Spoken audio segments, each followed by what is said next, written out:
Kwa Yesu kama ndio namna hii. Kwa hiyo anasema msidanganyike, mazungumzo mabaya huharibu tabia njema. Kwa hiyo hata kama ulikuwa ni mtu wa Mungu, unashiriki matukio kadha wa kadha, kanisani ukosi vipindi kadha wa kadha, kila matukio upo, lakini lugha yako inakuwa ya namna gani? Unapokana na rafiki zako, unazungumza mazungumzo ya kukatishana tamaa ama mazungumzo ya kujengana? Unazungumza mazungumzo ya kuimarishana na kuwasaidia wengine, ama mnazungumza ya kuwapotosha na kuharibia wengine? Mnazungumza vitu gani? Yesu asifiwe. Haleluya. Jambo la pili ambalo limezungumzwa hapo, anasema uwe kielelezo katika mwenendo. Kwa hiyo nataka mwenendo wako pia uwe kielelezo. Kwa watu wanapokuona wewe wamuone Mungu.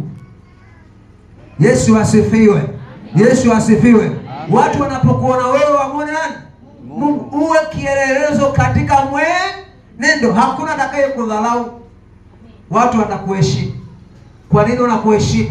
Mwenendo wako, matendo ambayo unayatenda, namna ambavyo unaenenda maisha yako yanampendeza nani?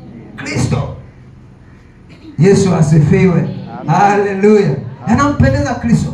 Kwa hiyo hata watu wanapoangalia namna hii, wanasema na mimi natamani niwe kama huyu kijana, na mimi mwanangu akikua natamani awe kama binti wa fulani, natamani awe kama kijana wa fulani. Kwa nini? Mwenendo wako unaridhisha, mwenendo wako unakuongezea thamani, na kwa sababu hiyo lazima watu watake kuiga kutoka kwako, au lazima watake kujifunza kutoka kwako.